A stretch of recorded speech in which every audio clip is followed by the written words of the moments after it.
You don't have to act on every feeling.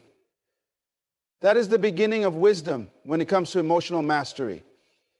Too often we assume that because we feel something, we must follow it.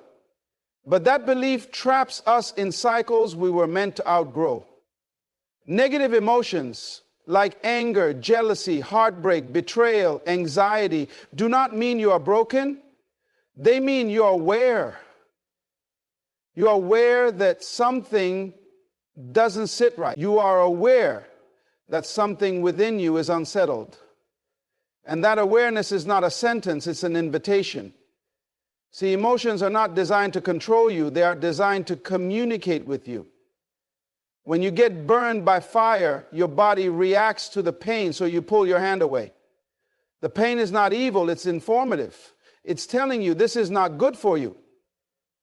That's how negative emotions work. They're not instructions, they're indicators. They are not here to push you into impulsive replies or desperate actions. They are here to tell you, look inside, something in you needs your attention. So when he reaches out and you're flooded with a cocktail of emotions, hope, confusion, longing, resentment, you must not let those emotions dictate your next move. Most people reply too quickly because they want to soothe the feeling, not the problem. They think that if they just respond, the emotion will go away, and it might for a moment, but the root remains. Because they didn't answer from wisdom, they answered from the wound. Your feelings are real, but that doesn't make them right for the situation. You can feel angry and still choose peace. You can feel sad and still choose to heal. You can feel curious and still choose silence. Emotions are powerful, yes, but you are more powerful. Your awareness of the feeling proves that you are separate from it. You are not your anxiety. You are not your anger. You are not even your heartbreak. You are the awareness that notices those feelings as they rise and fall.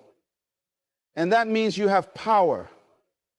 You have the power to observe the feeling without being overrun by it.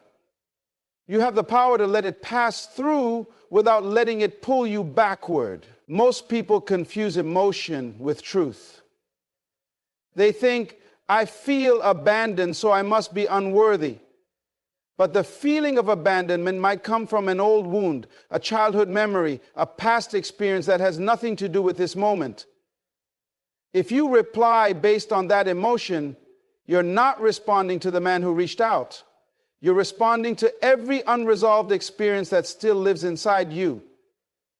This is why silence is powerful. Not because you're playing games, but because you're creating space. That space allows the fog of emotion to lift so the light of clarity can shine. When you don't rush to reply, you gain vision. You start to see. Am I truly interested in reconnecting, or am I just afraid of being alone? Do I actually miss this person, or do I miss how they made me feel before they hurt me? These are questions that emotion cannot answer, only reflection can. And you cannot reflect if you're reacting. There's something sacred about sitting with your feelings before moving. It's in the stillness that you gain your strength. Think about how many times you regretted replying too quickly. Think about the words you said that you wish you hadn't, or the forgiveness you gave before it was earned. That's what happens when you treat emotions as commands. They rush you, they blind you, they cloud your judgment. But once you realize emotions are just data, not directions, you start to gain control. You are not weak because you feel deeply. You are wise when you pause before you act. Imagine getting a text from him and your body immediately reacts.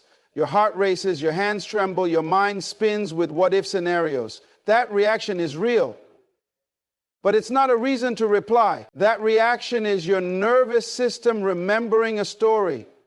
But stories can change. And you are not obligated to live inside the old chapter just because it feels familiar. The truth is, every time you pause instead of reacting, you're rewriting the narrative. You're training your body, your mind, your heart to respond from truth, not from trauma. This is how transformation begins. When you stop assuming your emotions are always right and start treating them like weather, temporary, changeable, influenced by unseen forces. You don't change your life by changing the wind. You change your life by anchoring yourself deeper, so when the wind comes, you are unmoved. The message from him may stir up everything you thought you buried, but that's not a signal to go back. It's a signal to go inward, to ask, why is this still affecting me? What lesson have I not fully learned? What version of me is still seeking validation from someone who already showed me they couldn't give it? When you start asking those kinds of questions, the emotion transforms. It no longer becomes something you fear. It becomes something you learn from. You realize that feeling hurt doesn't mean you must reconnect. Feeling sad doesn't mean you need closure. Feeling tempted doesn't mean you must act. There's a gap between emotion and action. And inside that gap is your freedom. That gap is where your power lives. That gap is where healing begins. Silence is one of the most misunderstood powers in the world. People often equate silence with weakness, with giving up, with not having anything to say.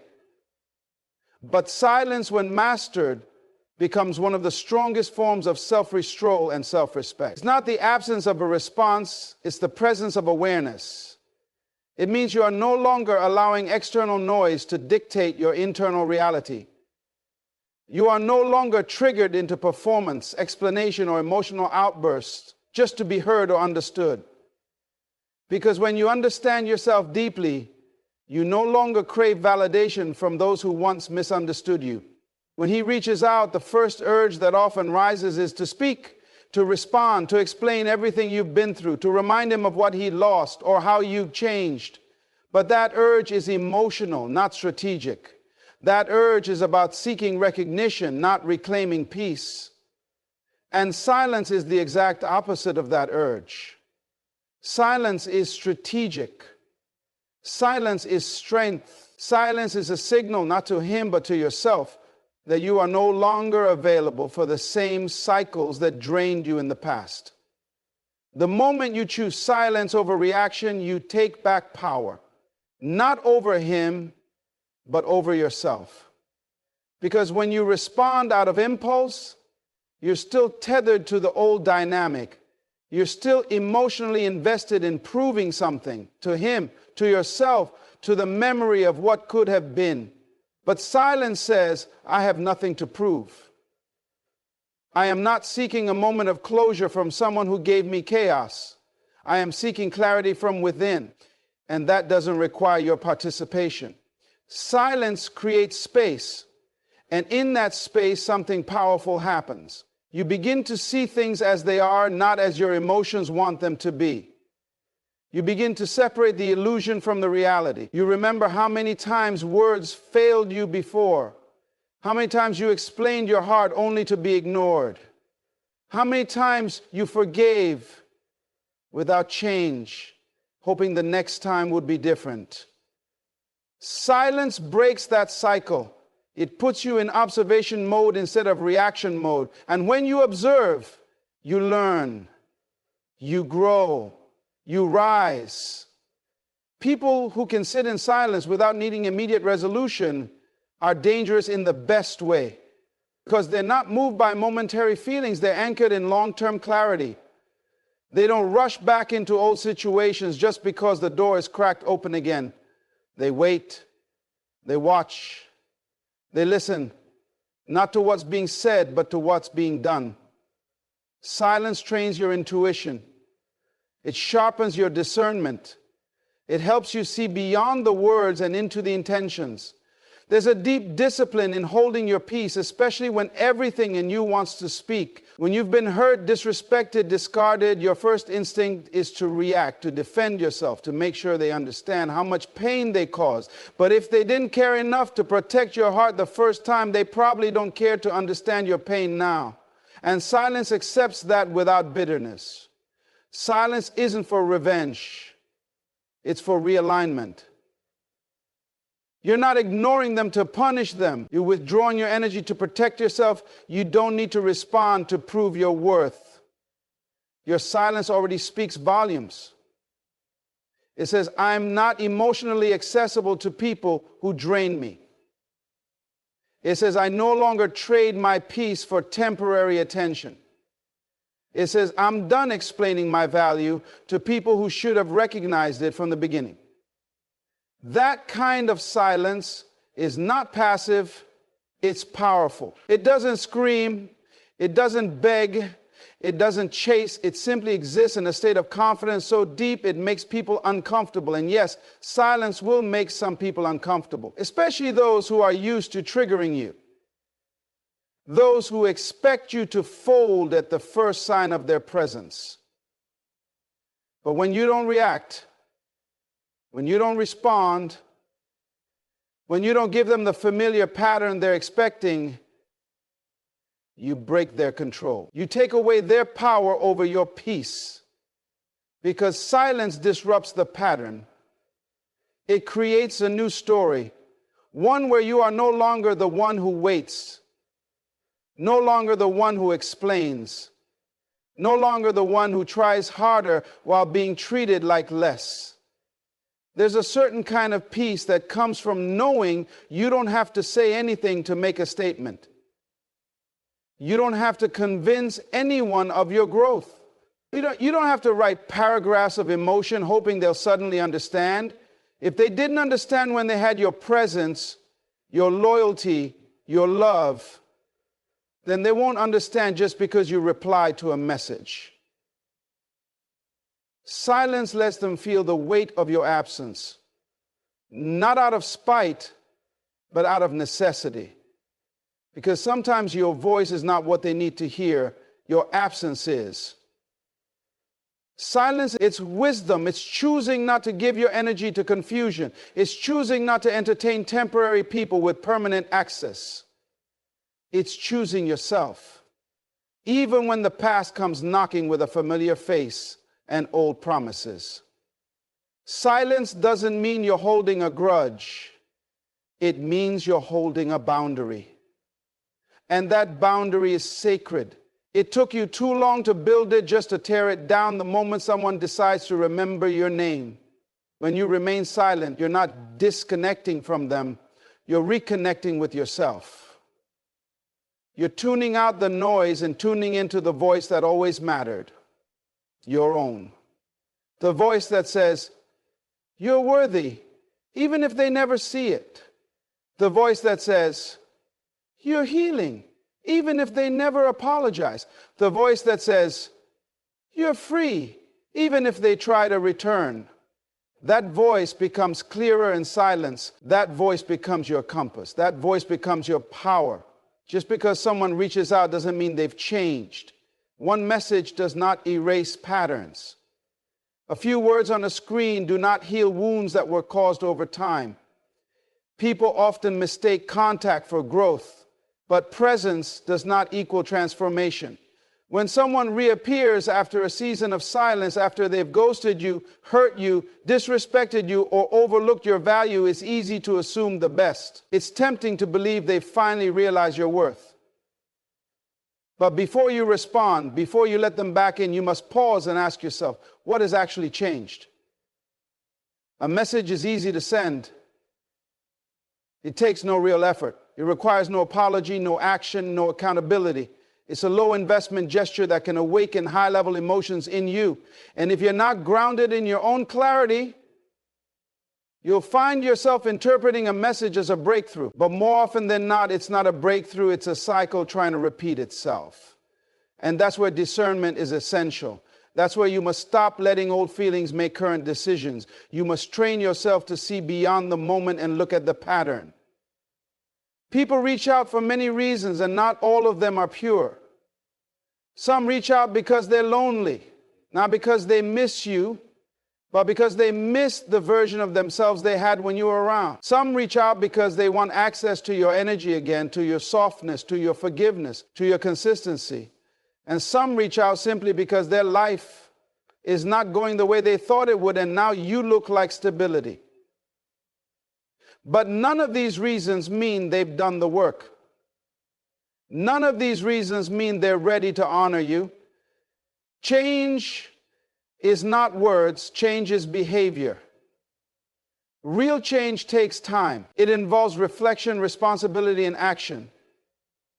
It's not just about someone telling you they miss you. It's about whether or not they've become someone who deserves a place in your life again.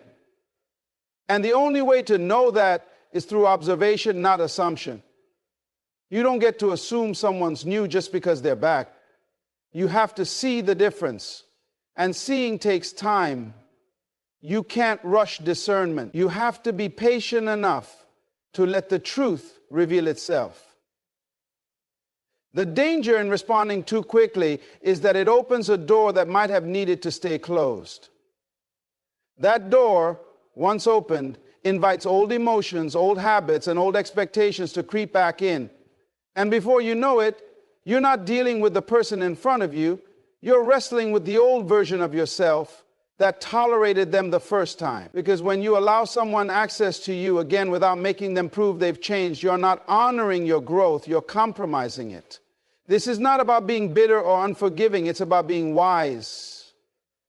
It's about protecting your healed self from a person who only knew how to relate to your broken self. You're not the same anymore. You've evolved. You've gained perspective. You've reconnected with your worth, and anyone who re-enters your life must meet you at that new level. Not just with words, not just with promises, but with evidence. Evidence of maturity, evidence of consistency, evidence of emotional intelligence. Without that, all they're doing is revisiting the past and dragging you back into it. People often return out of convenience, not conviction. It's convenient for them to circle back when things aren't working out in their world. It's convenient to text you when they're bored, when they've exhausted other options, when they remember how good you were to them. But your value is not based on their memory. Your worth is not a revolving door they can walk in and out of when it suits them. And the fact that they're reaching out says more about where they are than where you are. You have to be clear about that. You deserve more than someone who only reaches out when it's easy. You deserve more than someone whose effort is limited to a message. You deserve someone who shows up consistently, clearly, and with intention. And if that's not what's being presented, then you have every right to stay silent. You have every right to wait. You have every right to move forward without entertaining an energy that once cost you your peace. Sometimes the real test is not in how you respond, but in whether you respond at all. Sometimes the message is not a sign from the universe, it's a distraction. It's the universe testing whether you're truly done with what once broke you. And when you've truly healed, you no longer interpret contact as connection. You know the difference between missing someone and missing who you used to be when you were with them. You understand that not everyone who reappears deserves a seat at your healed table. That is why discernment must be your guide. Not nostalgia, not loneliness, not curiosity, but wisdom. Because the person who reaches out may not be reaching for you, they may just be reaching for relief. And it is not your responsibility to provide that relief at the cost of your growth. You didn't go through everything you went through just to end up in the same emotional place with the same emotional risks. You've learned, you've changed. And anyone who returns must meet the version of you who knows better, who sees clearer, and who chooses peace above all. Healing isn't something you can fake, and it's not something someone else can complete for you. It's an internal process, one that requires brutal honesty with yourself. You don't just wake up one day healed. You walk through discomfort, through memories, through silence, through moments of deep reflection. And the truth is, many people don't want to actually heal. They just want relief. They want the pain to stop, but they don't want to sit with the pain long enough to understand what it's trying to teach. They want someone to come back and soothe the ache, but not someone who helps them grow beyond it. When you've truly committed to healing, you understand that any reconnection must align with your peace, not your past. You no longer let people back in just because you still feel something. You might still care, you might still love, you might still remember the good times, but those feelings alone are not enough to justify repeating cycles that cost you your self-worth. Healing gives you the power to look at someone who once had your heart and say, I wish you well, but I wish myself better. That's not bitterness, that's self-respect. That's wisdom born from wounds. Before you reply to anyone who once walked away, ask yourself, are you replying from your healing or from your hurt? Because there's a big difference between responding out of growth and reacting out of old wounds. When you're healed, you don't chase closure, you become it. You stop needing explanations, apologies, and last-minute validations. You stop looking to others to fill the gaps they created. You stop outsourcing your peace to people who already proved they couldn't protect it. That's when you know your healing is real. Not because you feel nothing, but because your boundaries are no longer negotiable. The danger of replying too soon is that it reopens the emotional wound before it has fully sealed. You think you're strong enough. You think one reply won't hurt. You think maybe this time will be different. But if the version of you that answers the message is still hoping to be chosen, still hoping to be loved back into wholeness, then you are not ready to engage. Because true healing means your identity is no longer tied to who returns or who stays. It means your self-worth isn't shaken by silence or stirred by sudden attention. You don't need them to see your value for it to exist. Healing also brings clarity. It allows you to see the difference between someone coming back out of guilt and someone coming back with genuine growth. Guilt-driven return looks like vague apologies, nostalgic conversations, and a desire to catch up. It's comfortable, familiar, but lacks intention. Growth-driven return looks like accountability, specific change, and consistent action.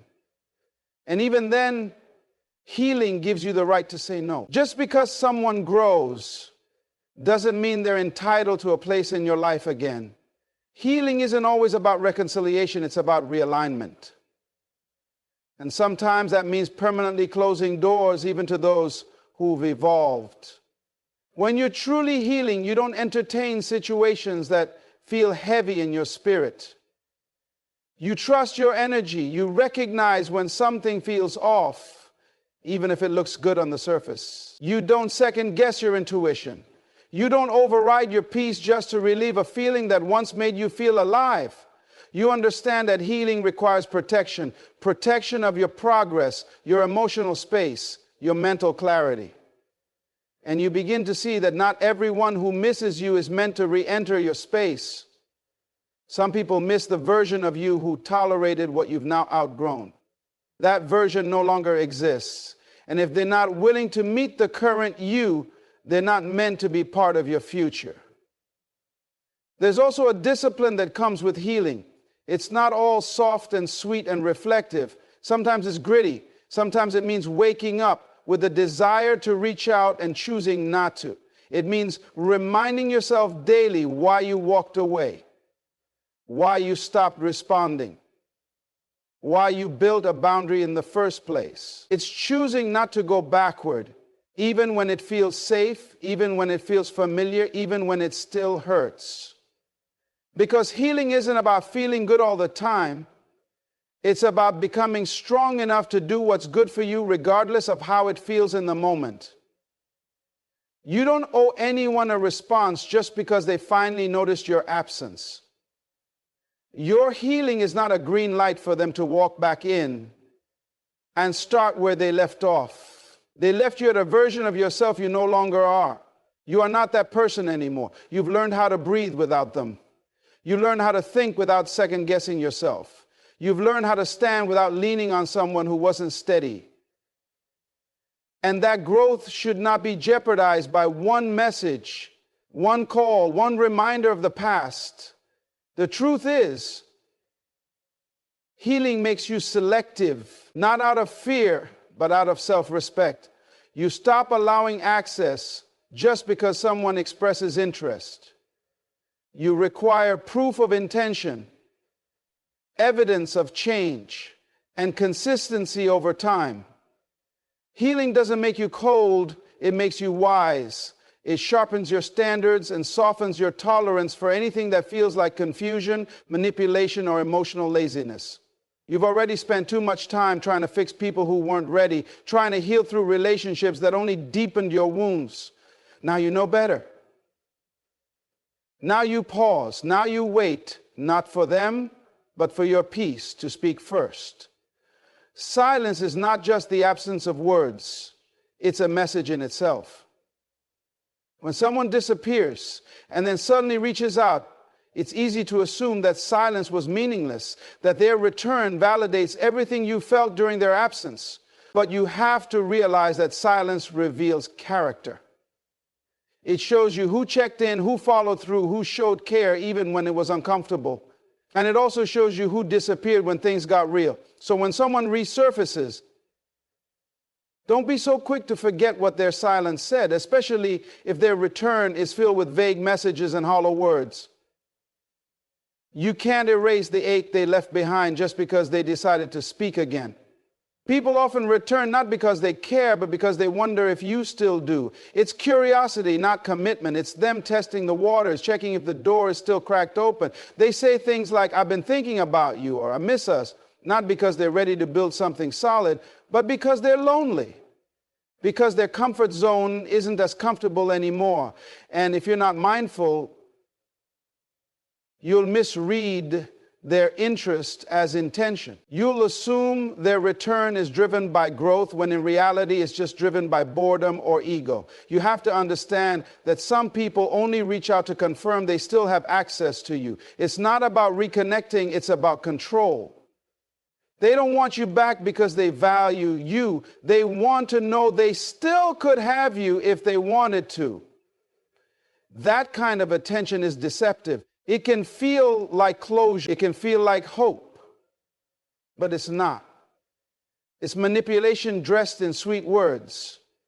And if you respond too soon, you give away your power. You give them the satisfaction of knowing you're still emotionally available, even if they're not. Silence on your part is not pettiness, it's protection.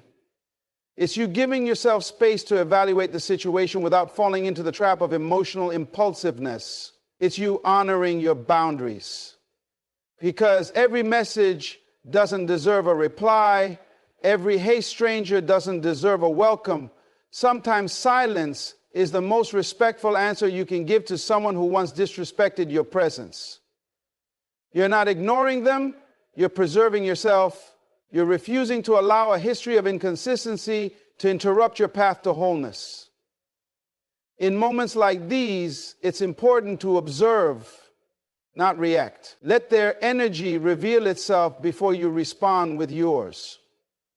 Are they consistent, or are they just temporarily present? Are they transparent, or are they vague and confusing? Are they making space for real accountability, or are they hoping time erased your memory?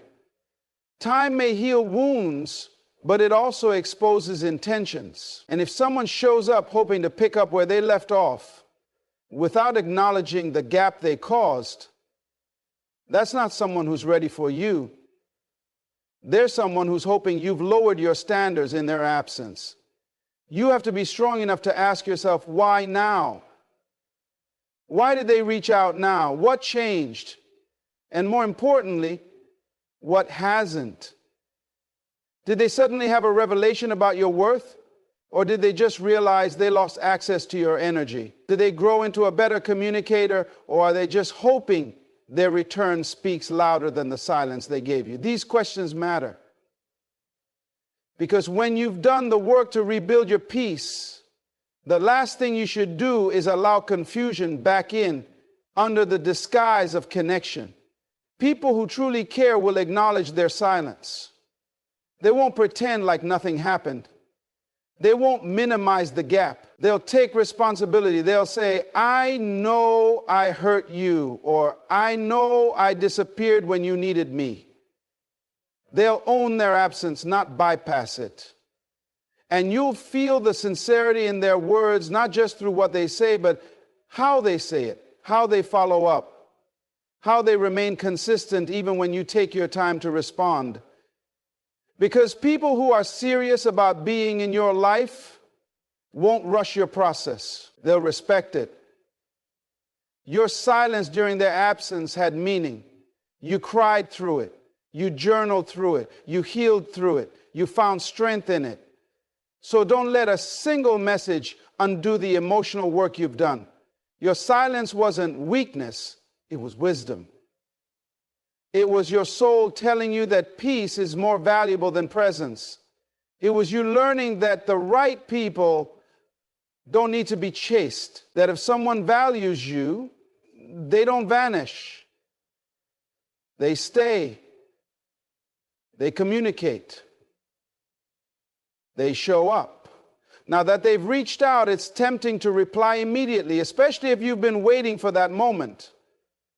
But waiting doesn't always mean readiness. Just because they finally said something doesn't mean they finally understand.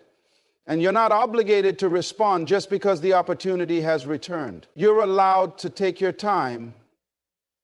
You're allowed to observe.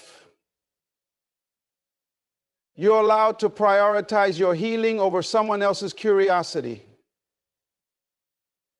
Not everyone deserves a second chance to confuse you. Not everyone deserves access to the new you when they walked away from the old you. It's easy to believe that any attention from them means something, but attention is not affection. Words are not effort. A message is not commitment. And reaching out is not returning. There's a difference between someone wanting to revisit the past and someone willing to create a future. One is temporary comfort. The other is lasting change. And it's your responsibility to know the difference. You have to stop romanticizing someone's reappearance when their disappearance almost broke you. You have to stop confusing familiarity with compatibility. You have to stop assuming that someone's return is a sign when it might just be a test of your boundaries, a test of your self-respect, a test of your healing, because silence is often more revealing than speech. And if someone couldn't choose you when it mattered, don't let their timing determine your truth now. When you've invested emotionally in someone, it can be difficult to let go, especially when you still feel the pull of attachment. But one of the most powerful things you can do in your healing journey is learn how to not respond when someone who once left you comes back. It's not just about holding back your feelings. It's about learning to embrace your worth and your growth. Every time you're faced with a choice to reach out or stay silent, you are faced with an opportunity to validate your growth, your healing, and your self-worth. You have to understand that the power of your silence isn't just in what you don't say. It's in what you're telling yourself every time you choose not to engage in the same emotional patterns that have left you feeling drained, confused, or hurt in the past. When someone from your past reaches out, it's easy to fall into the trap of thinking that their return means you should drop everything and respond. The reality is that sometimes it's best to refrain from replying, because responding too soon can prevent you from fully assessing the situation. It can stop you from seeing clearly, from protecting your emotional state, from allowing yourself the space to understand whether this person has truly changed or is simply trying to re-enter your life without addressing the issues that led to their absence in the first place. You see, when you are healing, every moment of choice is an opportunity to protect what you have worked so hard to rebuild. And sometimes the best way to protect your peace is by not responding, not out of bitterness, but because your healing and your peace are not to be bargained with or negotiated. There's a misconception that when someone reaches out, you owe them a response. That the polite or expected thing to do is to re-engage, to offer closure, or to reopen the lines of communication. But closure isn't something you owe anyone. It's something you give to yourself. Closure comes from within, from knowing that you did everything in your power to love, to be honest, to understand, and to give. When someone has left you or caused you pain, they've already shown you where they stand. And you don't need to invite confusion back into your life to seek validation from them. You don't need them to affirm your worth or apologize for their absence or the harm they caused. You've already validated yourself. You've already forgiven yourself for the pain, and you've already moved on. So when they reach out again, don't feel obligated to reply. Sometimes the most powerful response is no response at all. Not responding doesn't mean you haven't moved on, and it doesn't mean you're holding on to grudges. It means that you've moved forward and that you're no longer willing to revisit old wounds. It means that you've come to a place where your self-worth isn't determined by someone's attention, whether it's given freely or withheld. It means that you've learned how to honor yourself more than you honor the desire to relive old emotions. You see, when you've been through emotional hardship, part of your healing is realizing that your worth is not in how others treat you, but in how you treat yourself. Responding to someone who has hurt you without any accountability on their part sends the message that their behavior is excusable, that your boundaries can be disregarded. When you do this, you allow yourself to get caught in the same emotional web that you fought so hard to escape. If you're still longing for someone who is only coming back when it suits them, then you're giving away your peace to someone who hasn't earned it. It's important to understand that people who truly care about your well-being will not just appear when it's convenient for them. They will show consistency, accountability, and respect in their actions long before they ever reach out to you again. So when someone who once left you suddenly wants to reappear, you must ask yourself, what has changed? Why are they reaching out now? What is their intention? And is it aligned with the healing journey you've already begun? And more importantly, is this someone you want to re-enter your life? Or is this someone you've already outgrown? In these moments of decision, you must trust yourself. You must trust that the silence you choose is not because you are weak, but because you are strong enough to walk away from what no longer serves you. By choosing not to reply, you are reinforcing your boundaries and creating space for better things to come into your life. Silence gives you the power to reflect without rushing into decisions, without allowing someone else to dictate the terms of your healing process. It is a choice to protect your peace, to stand firm in your growth, and to refuse to go backward. The key is realizing that responding is not an obligation, and silence is not a form of punishment, but a form of self-respect and emotional maturity. When you choose not to respond, you make space for your own evolution. You make space for new beginnings, new relationships, and new experiences that align with the person you become. Understand that you're not denying yourself an opportunity to reconnect. You're simply not allowing someone's timing to dictate when you can finally heal, when you can finally be free, when you can finally make space for something that feels right. When someone from your past reappears, it's important to ask yourself whether you're ready to revisit that chapter. Are you prepared to handle the emotions, the uncertainty, the unresolved issues that come with reopening old doors? If the answer is no, then your silence speaks volumes. It says, I have learned to value myself more than I value the need for closure from someone who isn't ready to provide it. Responding too soon can also make you vulnerable to emotional manipulation. The temptation to quickly reply might come from a place of nostalgia, loneliness, or even fear of being forgotten. But it's important to resist the urge. Recognize that sometimes the absence of a response is the most powerful choice you can make. It's not out of cruelty, it's out of self-care. It's knowing that you are worthy of more than someone's fleeting attention. You are worthy of respect, of honesty, and of the space to heal without external pressure.